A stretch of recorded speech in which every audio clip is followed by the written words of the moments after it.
होना चाहिए, ईश्वर के ऊपर विश्वास होना चाहिए और सभी लोगों को हमें बहुत अच्छी नजर से देखना चाहिए। मैं डॉक्टर सुरजीत कपूर डीजीएफ ईस्ट की तरफ से आपको एक कहानी सुनाने जा रही हूँ। ये कहानी है एक रमेश नाम के लड़के की। एक रमेश नाम का लड़का था जो बहुत ज्यादा मेहनती था, किसी गांव में रहता था। उसने बहुत सारे लोगों के साथ एक बार उनकी मदद से किसी अच्छे कॉलेज में जाकर अच्छी शिक्षा प्राप्त कर ली। और कुछ कुछ जो उसकी कमियां थी, कभी उसके दोस्त पूरा कर देते थे, कभी रिश्तेदार पूरा कर देते, इस तरह से उसकी शिक्षा पूरी हुई।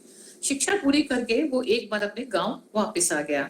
जब अपने गांव वापस आया तो उसी दिन उसको एक इंटरव्यू लेटर मिलता है नौकरी के लिए, और उसी की दूसरे शहर में इंटरव्यू देने के लिए जाना होता है। तो वो बहुत परेशान होता है कि मेरे पास तो इतने पैसे नहीं है कि मैं दूसरे वाले शहर में जाके कैसे इंटरव्यू के लिए जाऊंगा, वहां तक मेरी यात्रा कैसे पूरी होगी। ये सोच के काफी परेशान होता है, अपने घर में छानबीन करता है, ये देखता है कि मैं कहाँ से पैसे ले सकूं। अब उसके पास कोई ऐसा व्यक्ति भी नहीं होता जिससे वो पैसे मांग सके, क्योंकि वो सभी से कुछ ना कुछ पैसे पहले ले चुका होता है।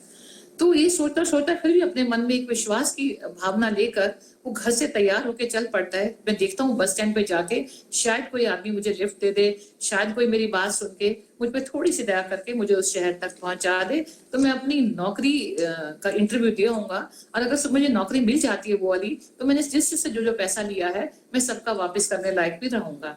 ये सोच के वो बस स्टैंड पर आ जाता है और बस स्टैंड पे खड़ा हुआ बहुत सारे लोगों से रिक्वेस्ट करता है, कभी किसी कार वाले से, कभी किसी बस वाले से, लेकिन उसे कोई लिफ्ट नहीं देता। अब वो हताश हो जाता है, हताश होकर अपने घर की तरफ चलने लगता है। अब मैं उस शहर नहीं पहुंच सकता और मैं इंटरव्यू नहीं दे सकता। जब वो जा रहा होता है रास्ते में तो उसे एक मंदिर नजर आता है बस स्टैंड के बिल्कुल बाहर।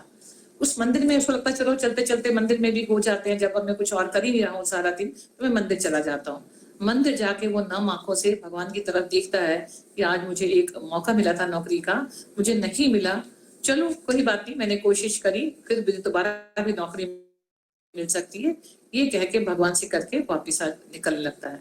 जब निकलता है तो उसे सीढ़ियों पर एक भिखारी बैठा हुआ मिलता है। उस भिखारी के आगे जो उसका बर्तन होता है जिसमें सब लोग उसका वो डालते हैं पैसे, वो भरा होता है पैसों से। उसका दिमाग एक बार आता है कि काश ये पैसे मैं ले सकता और मैं अपना इंटरव्यू दे के आ जाता दूसरे शहर जाके। व्याकुल सा कभी वो मंदिर की तरफ देखता है, कभी भिखारी की तरफ देखता है, कभी मंदिर की तरफ देखता है, कभी भिखारी की तरफ देखता है, और उसको अपने मन को थोड़ा शांत करने की कोशिश करता है कि चलो कोई बात नहीं है। लेकिन भिखारी कहीं ना कहीं ये भांप लेता है कि ये आदमी थोड़ा सा परेशान है, व्याकुल है, कहीं कहीं शंका में भरा हुआ है। तो वो उसको बुलाता है अपने पास और बुला के ये वाली बात बोलता है कि भाई तुम्हें पैसे की जरूरत है क्या? उसने कहा हाँ, ऐसे ऐसे मैं पढ़ाई पूरी करके मुझे इंटरव्यू का लेटर मिला, लेकिन मेरे पास दूसरे शहर जाने के लिए पैसे नहीं है कि मैं इंटरव्यू के लिए जा सकूं। तो भिखारी ने कहा तुम ये पैसा, मेरे पास जो पैसे हैं ये ले लो और अपना इंटरव्यू दे के आ जाओ। उसने कहा नहीं नहीं, आप तो खुद ही भीख मांग रहे हो, मैं आपसे कैसे ले सकता हूँ। उसने कहा यहाँ पर लोग जो है मंदिर के बाहर मुझे भीख मेरी दशा देख के नहीं देते हैं, वो सोचते हैं कि मुझे पैसे देके वो कुछ पुण्य कमा रहे हैं, तो उनको मेरी दशा से किसी को कोई फर्क नहीं पड़ता, ये पुण्य के नाम का पैसा है, हो सकता है तुम्हारे काम आ जाए। और मेरे तो कुछ खर्चा भी नहीं है, मैं तो एक वक्त की रोटी खाता हूँ, थोड़ा भर मैं बीमार रहता हूँ, मैं इसकी दवाई ले लेता हूँ इस पैसे की, और रात को जो पैसे बचते हैं मेरे पास मैं दोबारा दान पेटी में डाल देता हूँ भगवान की। और ऐसे ही हर सुबह पैसे इकट्ठा करता हूँ, अपना काम पूरा करता हूँ, फिर बचे हुए पैसे जो है मैं उसको दान पेटी में डाल देता हूँ। और उसके बाद उसने भिखारी ने बहुत ज्यादा उससे रिक्वेस्ट करी कि तुम पैसे लो, चलो एक शर्त पे पैसे देते हैं, जब तुम्हें नौकरी मिल जाएगी तो तुम मेरे पैसे मुझे वापस कर देना। फिर वो मान जाता है इस वाली बात को कि हाँ ये बात सही है कि जब मैं नौकरी मिल जाती है अगर मुझे और मैं पैसे इकट्ठे कर पाता हूँ तो मैं आपके पैसे लौटा दूंगा। तो वो उनसे पैसे लेकर भिखारी से और चला जाता है इंटरव्यू देने। वहां जाके इंटरव्यू में उसका सिलेक्शन हो जाता है, उसे नौकरी मिल जाती है। तो वहां से भागता उत्साहित दौड़ता फास्ट फास्ट आता है उसके पास कि मैं भिखारी को जाके ये वाली सूचना दूंगा कि अब मेरे पास पैसे खो जाएंगे, मैं उसके पैसे वापस कर पाऊंगा। तो जैसे ही भागता भागता वहां से आता है तो दिखता है मंदिर के चारों तरफ बहुत सारी भीड़ लगी है। कहीं ना कहीं उसका मन शंका से दुख से कहीं ना कहीं भर जाता है इस वाली बात पे कि ऐसा क्या हो गया, यहाँ पर इतने लोग क्यों इकट्ठा हैं। तब किसी से पूछता है कि भाई यहाँ पर क्या हुआ है। इसने कहा यहाँ पर एक भिखारी था, उसकी एक भिखारी की यहाँ पर मौत हो गई है। फिर भी अपने मन को समझाता हुआ वो आगे बढ़ता है, ये सोच के कि शायद वो भिखारी ना हो, ये कोई दूसरा आदमी हो, पर फिर भी मन कहीं ना कहीं उसका व्याकुल हो रहा था देखने के लिए। जल्दी जल्दी से भीड़ को धक्का दे के आगे पहुंचता तो देखता है वही भिखारी वहां पर मरा हुआ था। एंड लोग तरह तरह की बातें कर रहे थे। एक आदमी बोला कि आज इसने दवाई नहीं खाई शायद, और दवाई ना खाने की वजह से इसकी मौत हो गई है।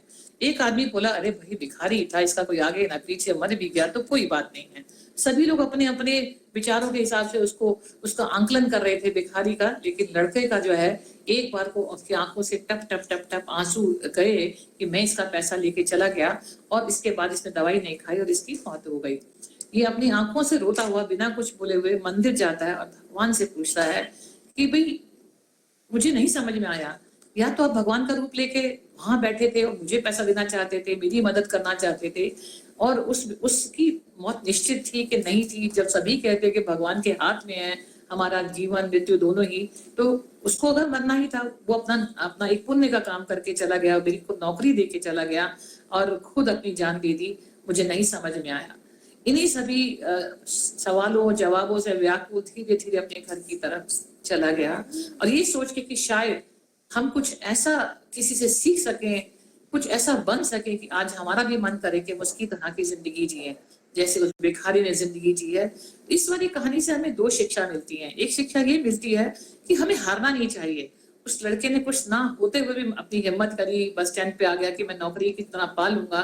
एक तो हमें हारना नहीं चाहिए, दूसरा भगवान पे ये विश्वास करना चाहिए, वो किसी ना किसी रूप में आकर हमारी मदद जरूर करेंगे। अगर हमारे मन के अंदर हमारी इंटेंशंस, हमारा निस्वार्थ हुआ है, अगर मेरे मन में ये पक्का था कि मैं इसका पैसा दूंगा तो भगवान मेरी मदद जरूर करेंगे। एंड एक बात ये भी सीखने को मिलती है, हमें किसी भी आदमी की दया, किसी भी आदमी की उस दशा को देखकर जो उसकी प्रेजेंटी चल रही है, हमें उसका आंकलन नहीं करना चाहिए था, क्योंकि वो सब उन्हीं लोगों से सबसे महान था जिसके पास उसकी अपेक्षा की थी कि शायद वो उसे पैसा दे के उसे दूसरे शहर नौकरी के लिए भेज देंगे। धन्यवाद। Thank you.